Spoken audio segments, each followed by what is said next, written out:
because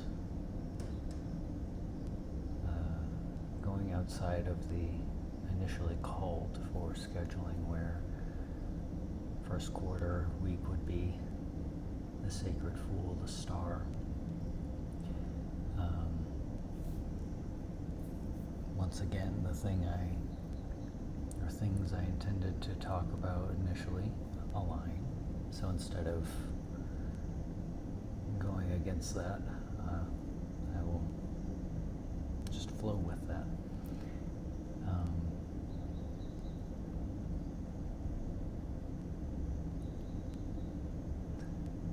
Just because of how colorful and gorgeous these cards are, I really want to just pull cards. That said, if I do, that will be later.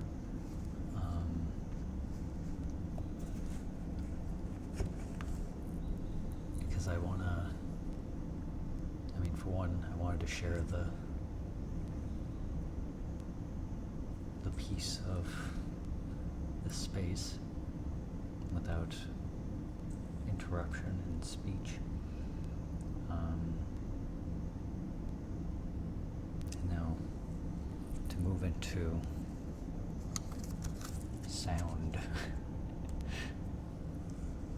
My humming there was a way to ease into that and soothe.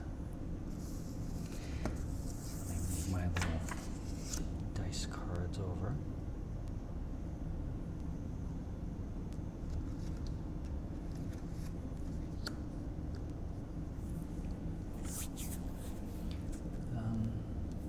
So I have two updates, and this is gonna sort of fit into a category of vlog as opposed to podcast format. That said, because labels just complicate things unnecessarily, I'm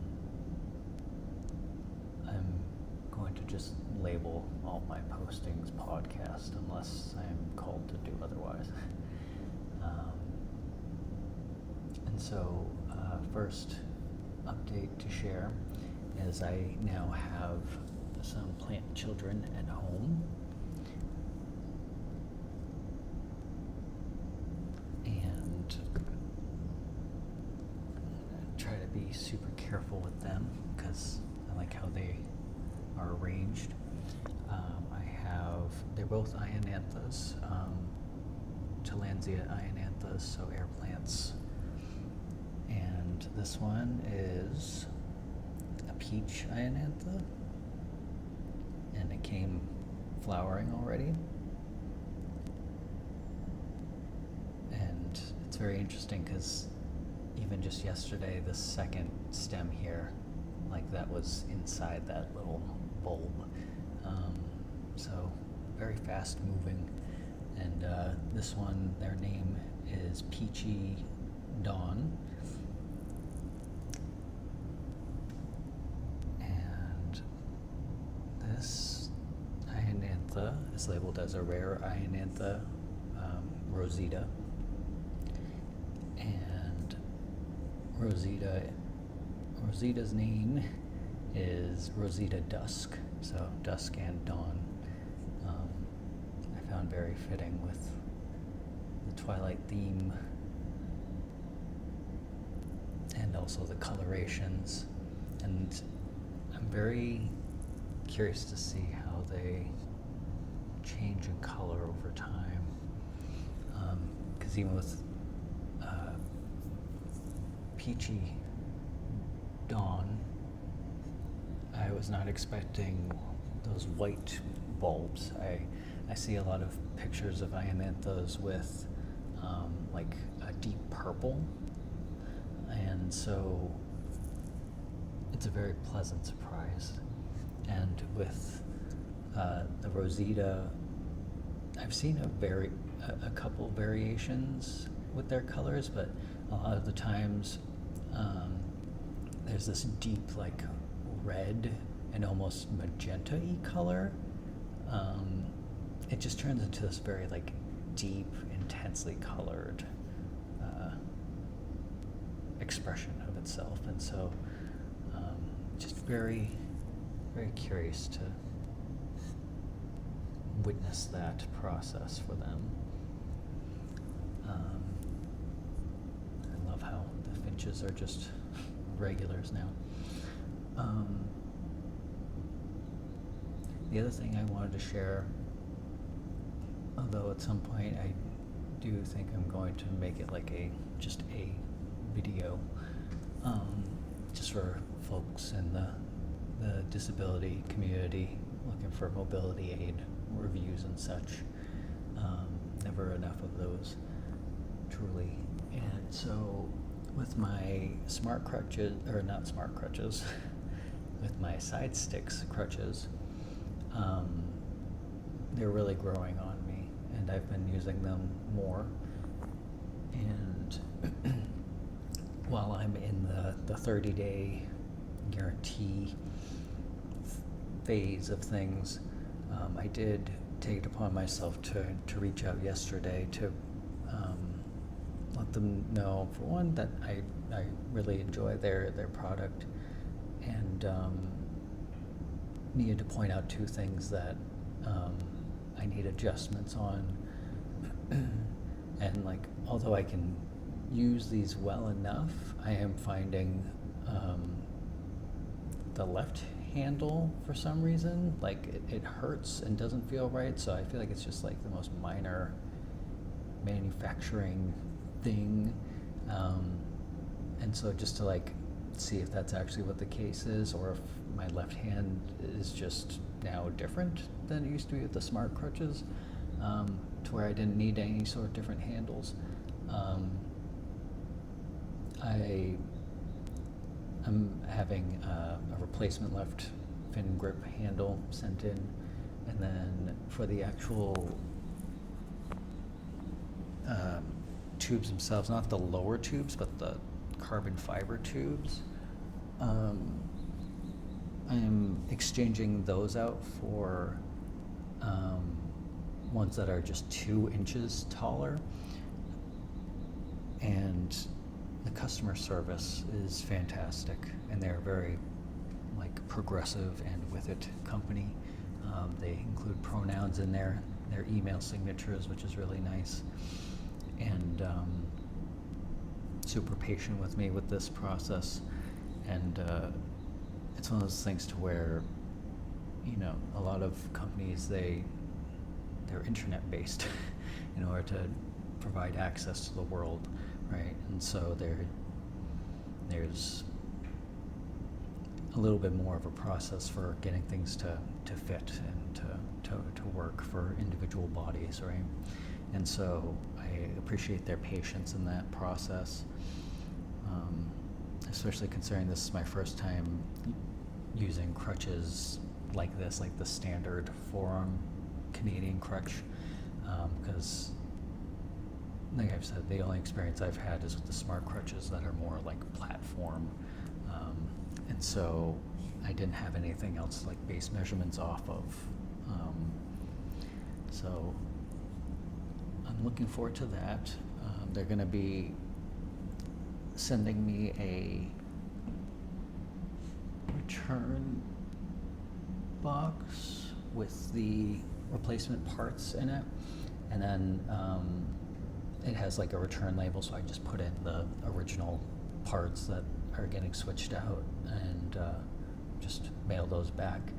And the only thing that I need to pay for once this is all said and done is basically just the shipping, because it's equipment going out of the country, which I'm fine with, because I already knew going in like that this was a large investment. Like the original product, without any sort of like coupons or anything, is like $900, and I had used a discount code when I had first gotten it anyways, so no matter what, it like equals out to what the full price was going to be no matter what. So that was already budgeted for, and also to have them go out of their way to, you know, do the replacement part of carbon fiber. Like carbon fiber is a really expensive material, So the fact that it's just getting exchanged out is really nice. And so it's not like anyone's fault or anything in this situation. It's just getting things to work together to make it the best fit it can be, especially for the investment that it is. So I'm really stoked for when that's all said and done. I'd say like 2 to 4 weeks for this back and forth thing to be complete, and then I'll have as close to perfect as one can get fit for crutches, which is really nice. And again, I might play around with different handles, or at least on the left side, if the replacement handle has the same issue for me. But only one way to find out. For a lot of folks with disabilities, and especially for me, I'm someone who very much needs like hands-on experience with equipment or literally anything in order to like literally just physically feel out if something works. So I have all the patience in the world for this internet back and forth process. Plus, anyone who's known me outside of YouTube that's been along with the ride for the wheelchair process, they know that even when I'm rightfully due to be enraged, I still hold a grand amount of eternal patience, just to knowing that my needs are going to be met at some point. Trusting the process and trusting my self-advocacy. So those are the most forefront things. That's one way to put that.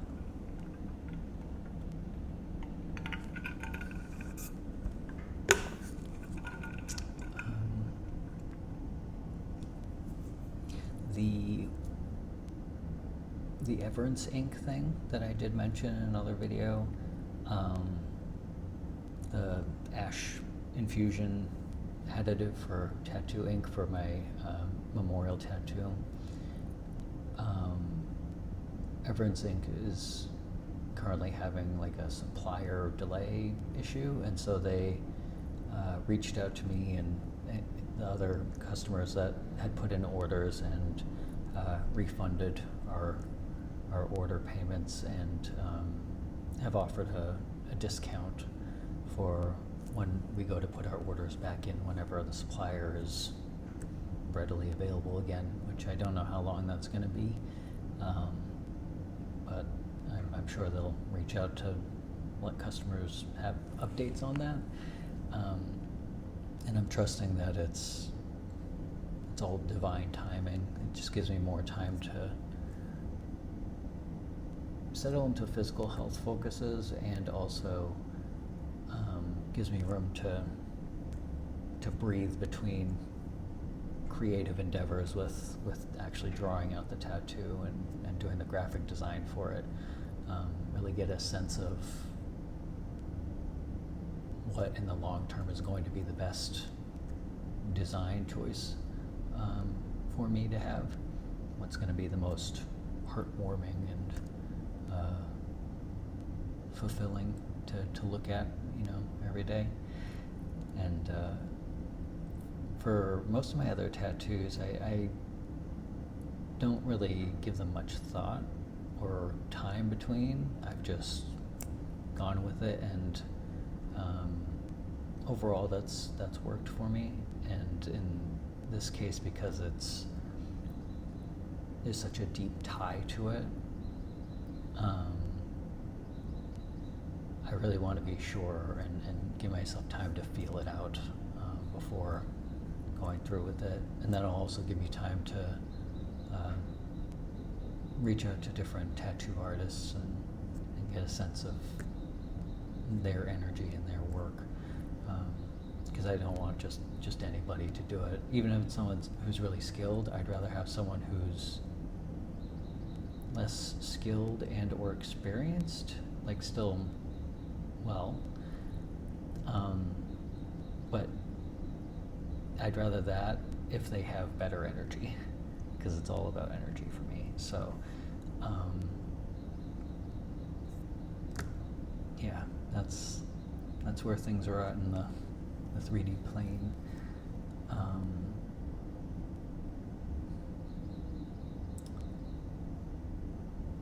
I want to pull cards, and it feels like a personal reading, which feels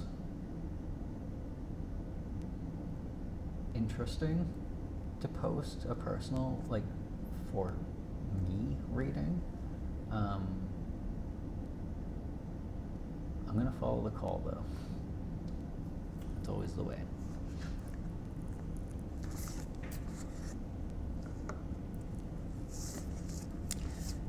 And this could be an opportunity for you, if you would like to do your own personal reading at the same time.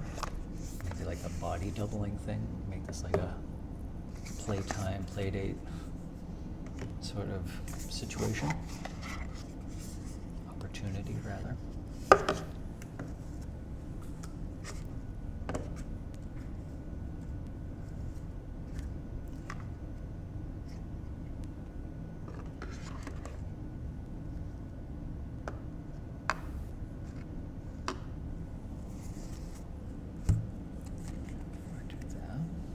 When I do my own readings, my way of setting the intention, or one of the ways, is I use this altar cloth.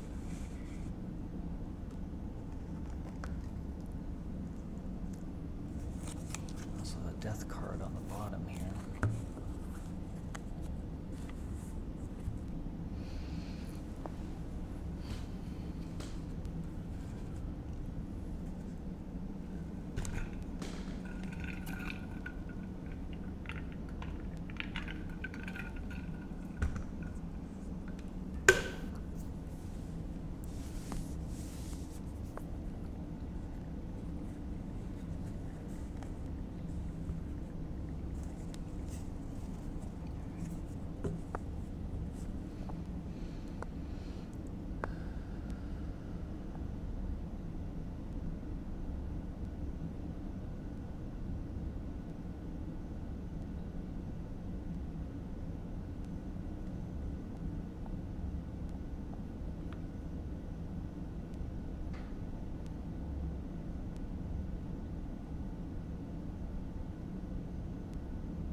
So gorgeous. I especially love this sun card from this deck. Oh. It's sun,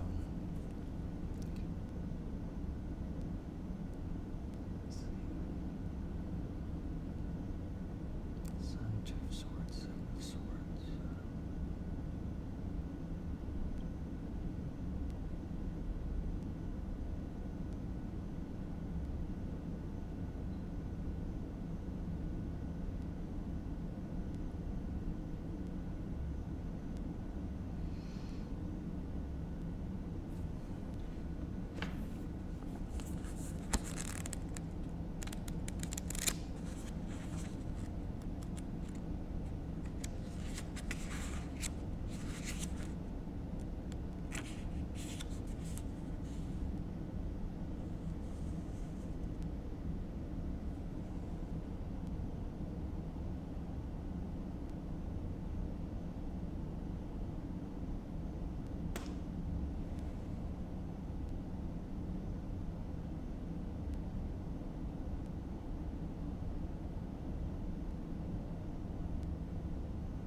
over here, so.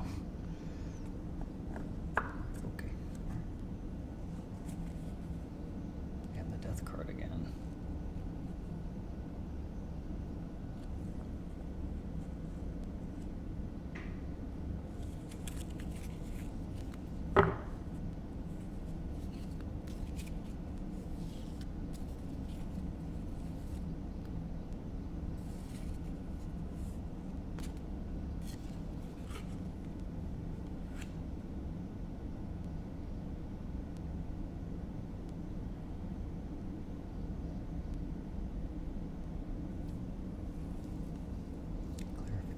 Seven of Swords is coming up as Eight of Cups.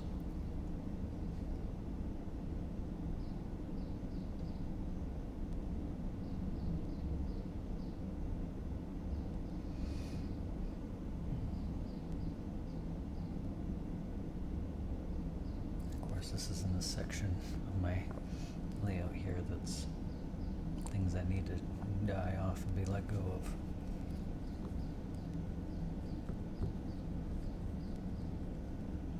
Grief and strategizing.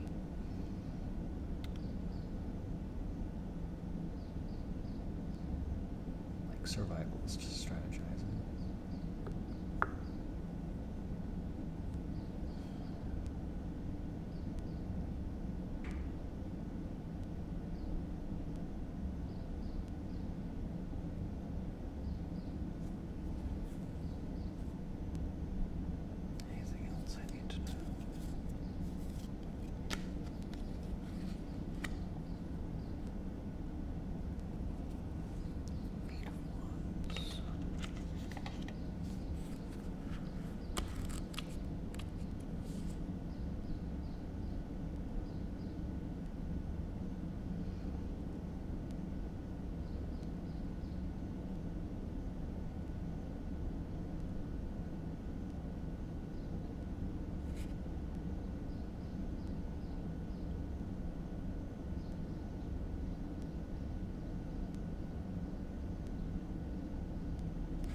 Hints of Uranus energy here. The unexpected changes, but unexpected positive changes.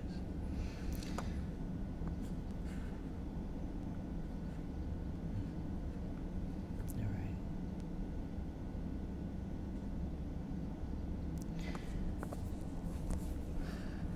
Now I'm going to do a collective reading, which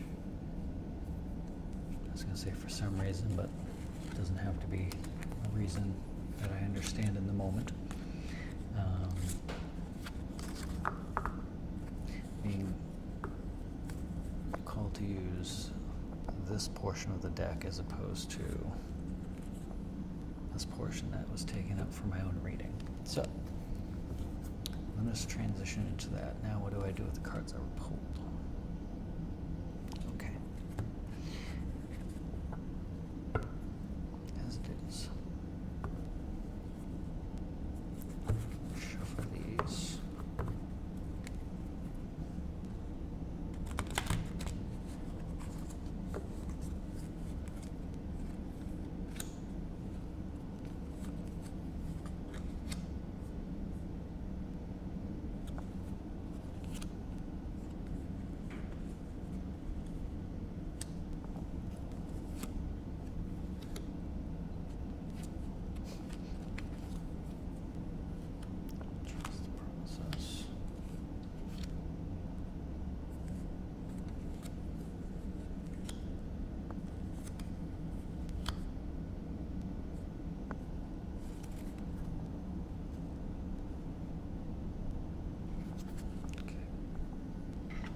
Top, front, center.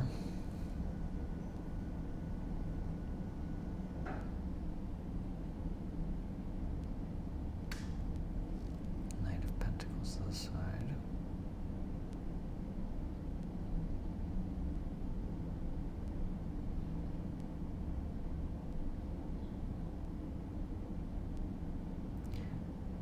So there's a progression of physical manifestation.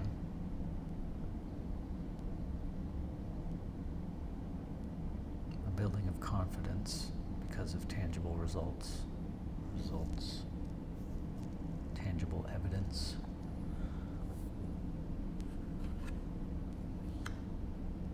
Four of Cups, yes, gaining your reward for karmic justice work. Harvesting. Public recognition, potentially.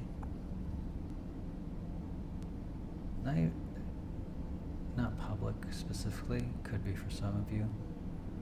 I say universal recognition.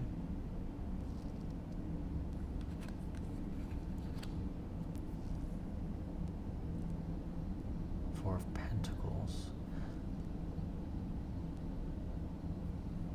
I get the sense this is the shadow side of this, to where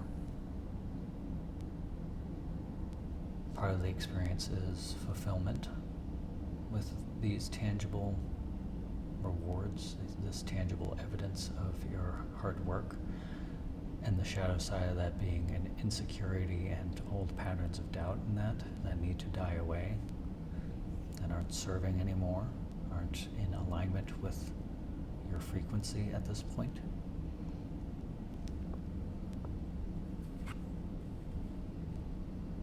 Hierophant.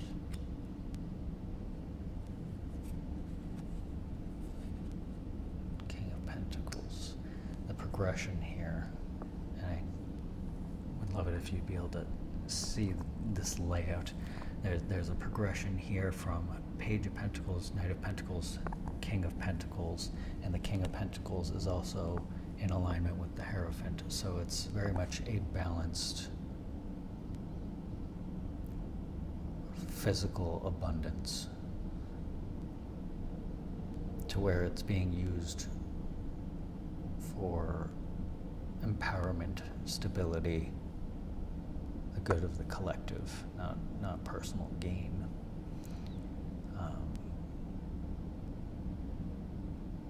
And I'm being pulled to acknowledge the shadow, that Four of Pentacles there, the clinging to the physicality in a doubtful, insecure way. By letting that go, you can step into the King of Pentacles and Hierophant energy, to where that abundance can be used in a outpouring, loving, fulfilling way. Would not be surprised if more Cups cards show up on this side, but we'll see. Queen of Wands under the Four of Cups. Three of Swords under that shadow energy. Okay, so under the Four of Cups we have the Queen of Wands here. Sassy character with sunflowers and cat. Love that. Another one of my, I can't say I have favorites, but I feel more pulled to certain cards, and that's one of them, along with the Sun card. Queen of Wands knows who she is, knows who they are. I'll use she, her pronouns with this deck every now and again. So Queen of Wands knows who she is, what she wants. She needs fire, passion, excitement, and taps in with that in a very fulfilling, values-based way. Isn't reckless with it. It's very much a do no harm, take no shit kind of lifestyle, mentality, physicality. Queen of Wands being under the Four of Cups, this is giving me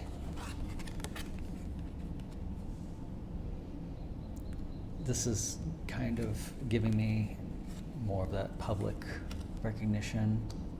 So the progression of this, right now you're starting to get the tangible evidence from the universe of things just feeling more enlightened, more peaceful,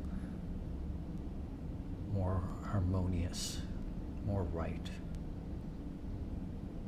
for you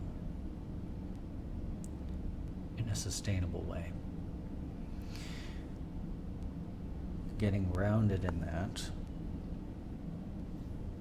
in time,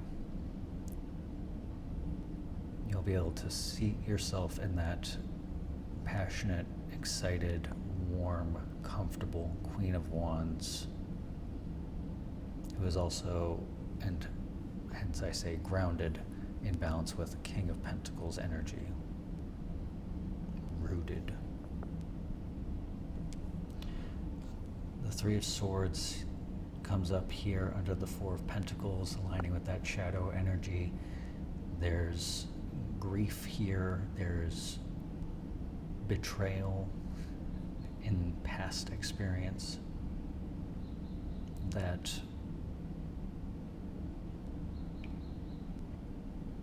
if the insecurity and that doubt, those lower vibrations, are not let go of, are not let die,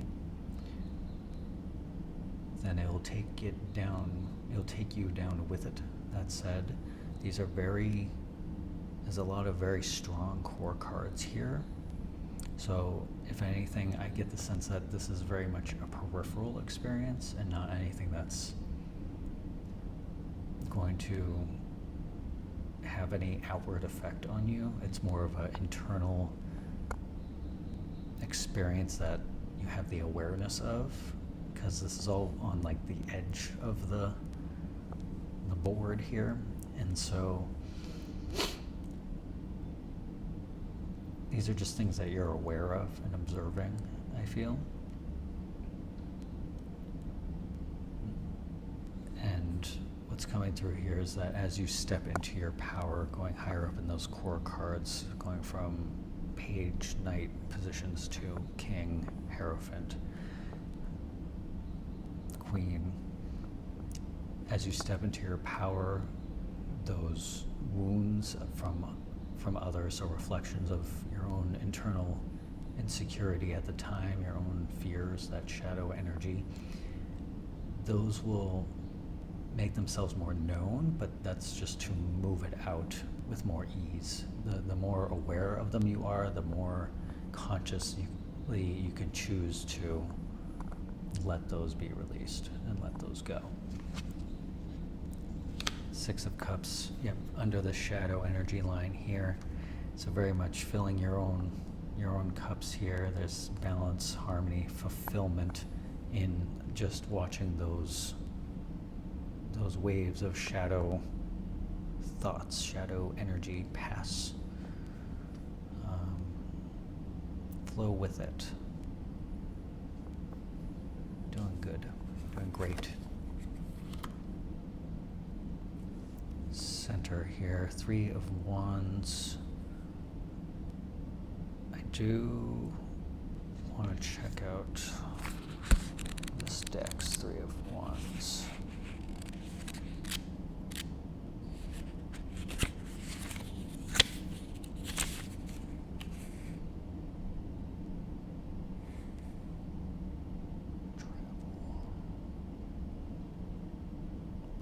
Horizons, travel.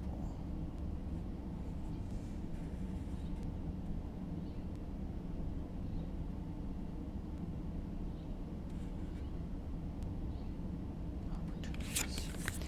Yes, so you're on the path. You're on the highest timeline. Things are moving steadily forward. Thanks to your work.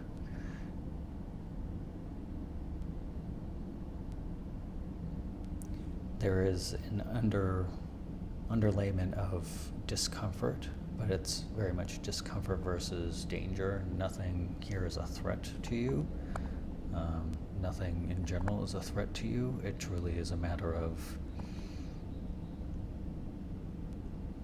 showing up and allowing experiences to be experienced, new opportunities, accepting those opportunities, receiving those opportunities, receptive energy. What are these opportunities? Ooh, we got some powerful cards here, okay. These opportunities, we have Justice, the Hermit, and Knight of Cups. This is an opportunity to balance the scales of karmic justice. You've done the hard work. You've done the incredibly painful work.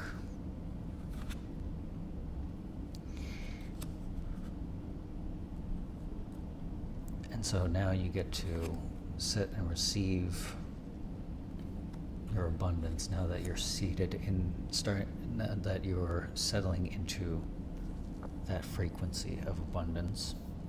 The reward is here. Take some space, Hermit. Take some space. I love how even this is indicating abundance with the little, I believe that's a pothos money plant.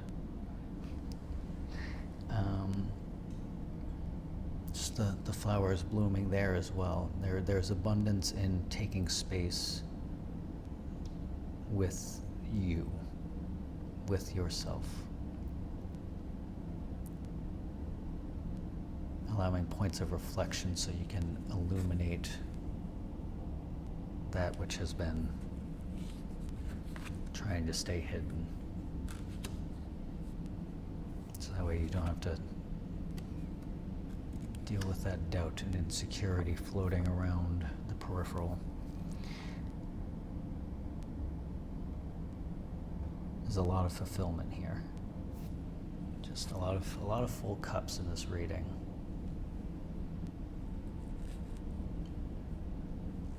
Thing is, this is Knight of Cups, but it arose as King of Cups to me.